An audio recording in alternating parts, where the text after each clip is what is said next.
Around the Block with Cody Diesbourg and Brigitte Pellerin.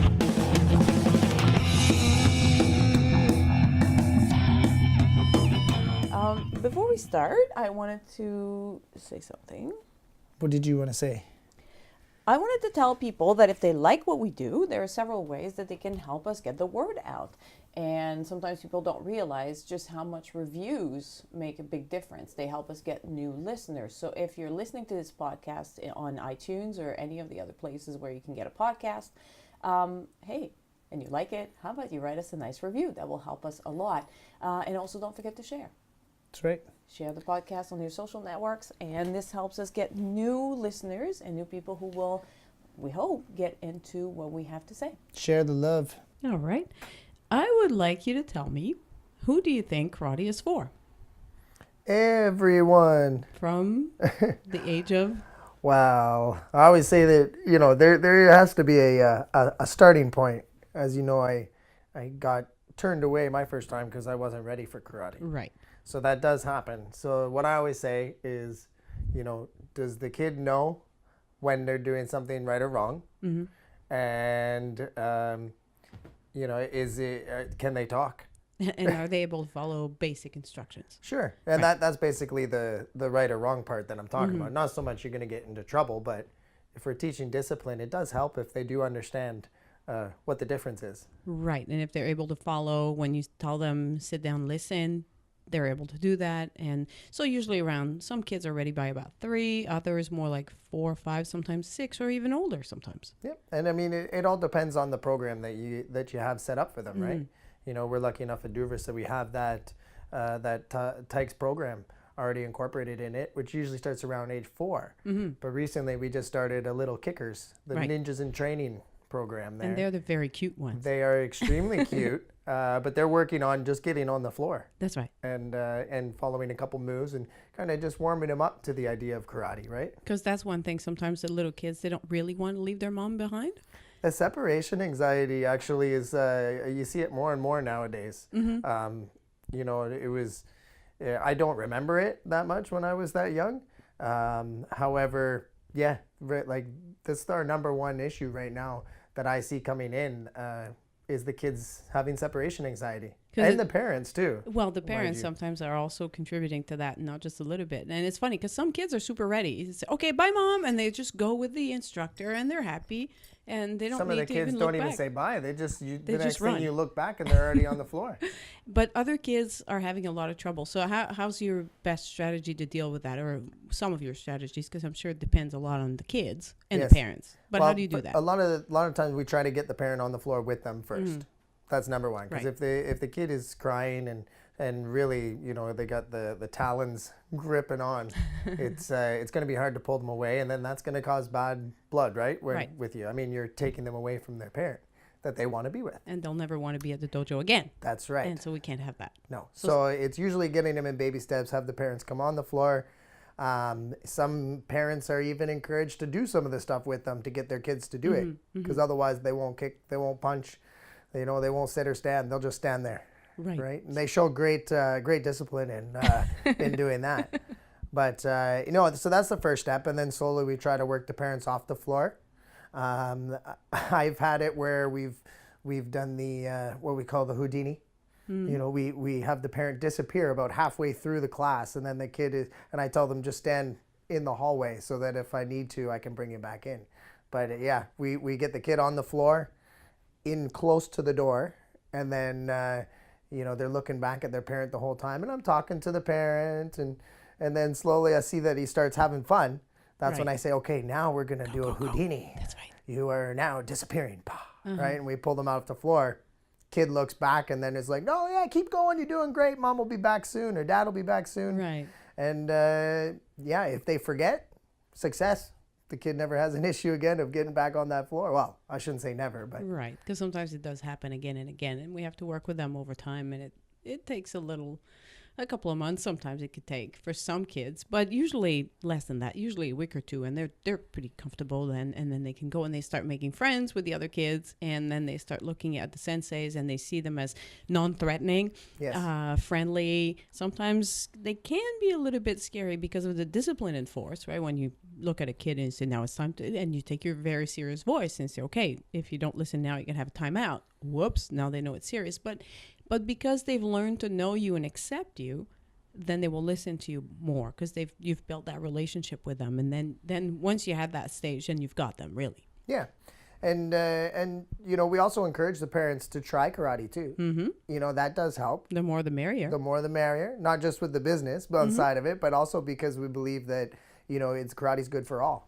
Right. And if they're bringing their kids in and they believe in our program, that they should actually try their hand at it. And I always tell the parents, you don't want the kid to get so far ahead of you in karate that they can then beat you at everything, right? So you want to be able to follow with them, know what they're doing, because that is one really good way for you as a parent to be better involved with what your child is doing and understand it better by doing it yourself. Yeah, and well, what other sports do you actually get to, you know, go on the same field, if you will? Yeah, as your kid, right, at whatever age they are, and to experience in it almost with them at the same time. Because a lot of times when a kid goes into, say, soccer or basketball, you know, the parents have had some experience in that before.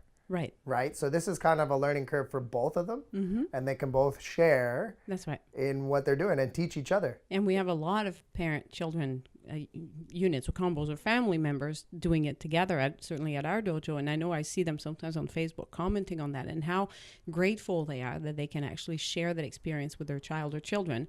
We have one family in particular, there's 5 of them, and the last one who didn't have a black belt just got his black belt, and now they're so excited because on the weekend there's a black belt only class, and that's the first time that they could do it, the whole 5 of them, the whole family together doing the same black belt test. And to them that was a big deal. They're actually, I believe, going to bake a cake even to celebrate the occasion. Well, we did encourage that, you know. We like cake. Cake's good. Right, and we're going to share it with everyone and just really enjoy that moment. And it's good when you're in it with your kids that you can participate and benefit from all the good things that karate can bring you.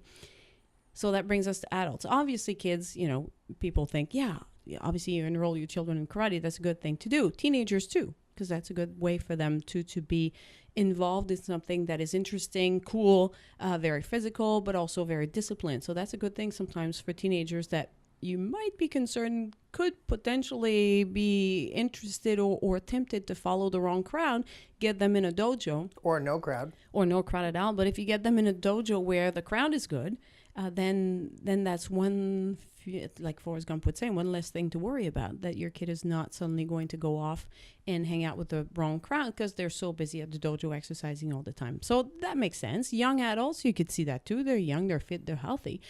What about the older adults, say somebody who's out of shape, used to be in shape for one reason or another, usually work, travel, family, and so on, suddenly is very much out of shape, has gained some weight, has some knee issues, shoulder issues, whatever, old injuries, that kind of thing.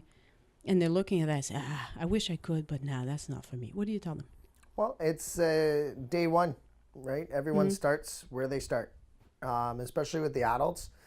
Excuse me, there's other adults in there that have gone through the steps of maybe being that shy person going, you know what, I don't know, or making the excuses, and then finally taking the plunge and jumping into the dojo.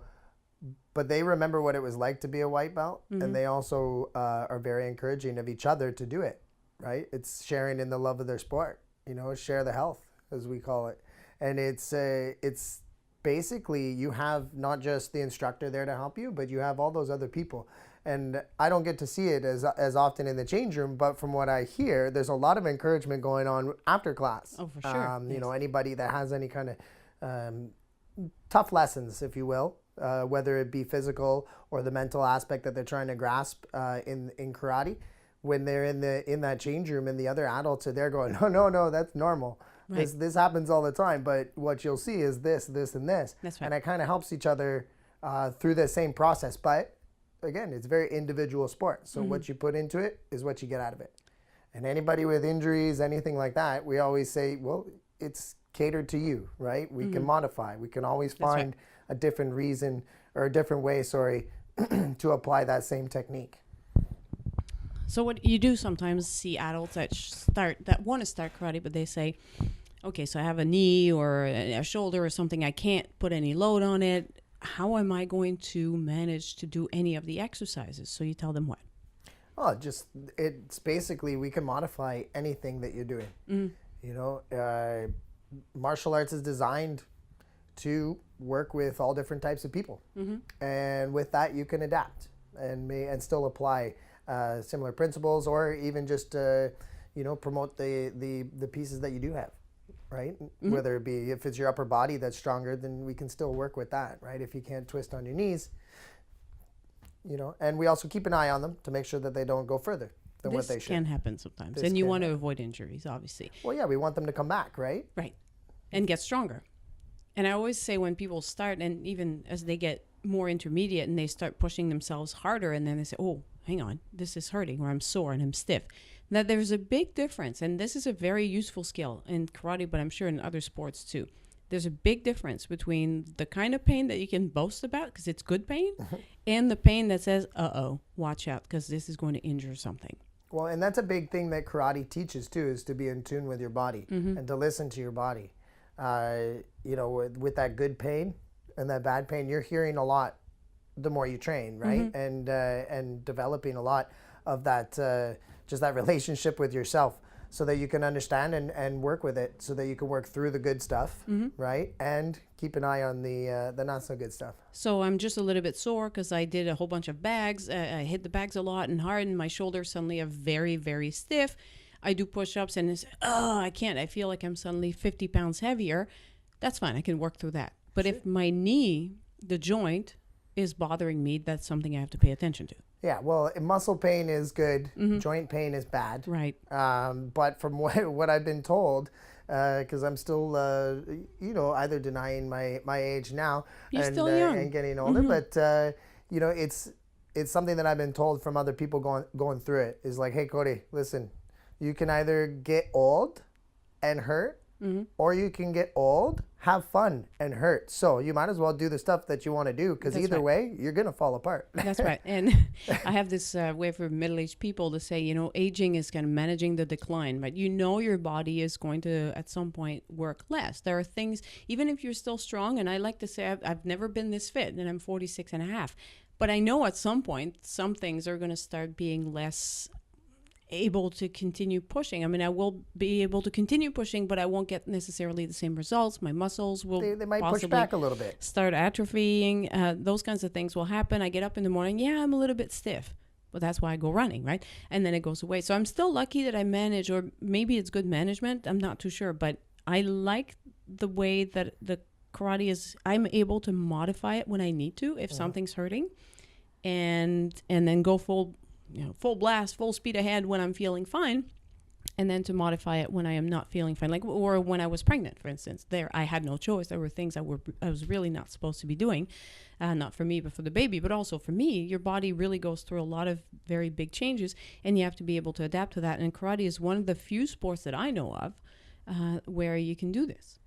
Well, you take a look at the progression of martial arts too, and how old the higher ups were when they were finishing their days. I mean, karate was their lifestyle from day one all the way through to the end of days, right? And the grandmasters, I don't think you can really be a grandmaster or even an 8th dan or a 9th without having some form of age that goes with it, right? Because you need wisdom. It's not just the body, it's also your mind. That's right. And I'm sorry to say this to you, but when you're in your 20s and early 30s, you're not quite as wise as you What are you trying to say? Are supposed to be when you get to older ages, 60s, 70s, and 80s even, where you finally, those life lessons really are you're starting to really understand them, and be to the point where you're able to then pass those lessons along to people who are not listening because they're still in their 20s. But never mind, you're still trying. That's a life cycle. That's a normal life cycle for most people. So the older they are, sometimes the better they are, even if their bodies are not as fast or as flexible as they used to be. I can tell you this, though, that some of the most amazing things I've seen in my martial arts career has been the frail little old man that did it, that knew how to do it and how to apply it. I mean, there's this one memory that I have from when I was like, I must have been 9 or 10, and we had the privilege of having our highest rank in our system. It was Grandmaster Shitani. He came out from Japan, and he did a seminar for us. And it was something that you see in the movies where, we're in this, it was like a converted garage of a dojo, right? And they had this big air conditioner thing, whoa, whoa, whoa, whoa, just going the whole time. And so you could barely even hear this 80-something-year-old man that looked like he weighed maybe 100 pounds soaking wet. And you could barely even hear what he was talking about, but you were listening so hard. But then he was talking about how to apply one of your stances, and it was the grounded stance, the Sanshin Dachi, and it was about how you don't just bend your knees and you don't just grab the floor with your feet to stay grounded, that you actually have to make yourself heavier and push your weight into the ground. And when he did this, I swear the floor started creaking. And it was just like all of us were just looking at each other going, did that just happen? Did we just witness this? And for that, that's magical. I hope I'm that good when I'm that age. I love seeing, sometimes you see this on YouTube where you have, again, an older person and they're demonstrating something using this young whippersnapper and an 18-year-old kid who comes along and tries to punch them, and then they take them down and then in a flash, and you don't even see it happen almost, but there's this kid flat on the ground saying, oh, what has just happened? Because the older person not only has all this knowledge and experience, but they are focusing, and this ties in very nicely with where I wanted to go next, that it's the technique. Yep. They have their technique absolutely perfect, or as perfect as humans can make it. And that makes that, it's a great equalizer, right? It makes this frail looking older person able, without effort, or so it looks like, to be able to the take effort came down before with that's practicing the technique, to take down this 18-year-old. So it can be effortless. That's right. But you're right about that. It's technique over that brute strength and power. I had a fighting coach, Sensei Jim Flood, who basically taught me all that in many lessons where he was sparring with me, and he goes, Cody, you're faster and younger than me, and you should be beating me. Why aren't you beating me? And then he's just moving around, tap, tap, tap, tap, tap. Hitting you when he wanted. His experience was so much greater than mine, and his knowledge on how to apply it was so much greater than mine. Yeah, I may have been technically faster and had that explosiveness, but he knew what was coming. He could see you coming. It was coming. Exactly, yes, it was like he was looking into me. But it's all from that experience level of going through it. And that is why I say one of the biggest benefits of karate, and one of the reasons, because I'm not somebody who sticks with things very long if I find them boring. Life's too short in my view, right? Karate has never been boring that way, because there is always something that engages your mind. It's not just doing push-ups. It's not just doing a block or a punch. It's really applying yourself to, is my pinky really as tight as my other fingers in that punch? And no, not quite. So I need to work on that. There is always something that engages your mind and that forces you to really work on every single technical aspect of every single thing you're doing, and controlling your entire bodies, including your baby toes. How often do you go through your days if you don't spend much time in a dojo thinking about your toes? Not really, unless you're painting them, right? Or unless you hit them on or something. unless they hurt. But otherwise, you don't think about how your toes are helping you ground your stance. But we do all the time. And I say this a lot to especially women in self-defense techniques and situations that we practice, because we are not, as a rule, all else being equal, a woman of a similar size to a man will not be as strong upper body wise as the man will be. And how do you take down a guy who's bigger than you? Well, let's face it too, is people that attack others are cowards, and they're not going to attack someone they think they can beat. Exactly. So regardless of if you're a woman or a man, the person that's attacking you generally will think they have the upper hand because of size. They're bigger. Yeah. And so how do you take down somebody who's much bigger and stronger, or so it looks, than you physically, is by having the right technique. And so I work with women a lot on that. And so here's exactly how you need to do it. And we practice every single move. And then they start to see it. And then I bring over some big, one of the big guys, can we just throw you down here for a second, see how if we can manage this? And when they do, the smile and the look on their face of, now I get it. Now I can do empowering. this. It is so empowering. It is so beautiful to see. And the poor guy is down on the floor, but thanks for your help, buddy. Humbling. Yeah, humbling for him, but so empowering for the smaller person physically, or the person who didn't think that they had the power and the technique to do what they just did, is something that, I'm hooked on that. I really enjoy seeing that happening. Yeah, it's great. It's great, especially just to see the look on people's faces when they finally get something, right? Or they actually, it's kind of like they found something in them that they didn't know they had, right? And it doesn't matter what age, you catch that in the dojo all the time. It's just, there's that light bulb moment, the aha moment, and I can actually hear it too when I see their faces. It's like, the light just went on. And Yeah. it's really nice. And it's an audible light almost. You can That's right. see and hear it. And it's just really, really cool to see.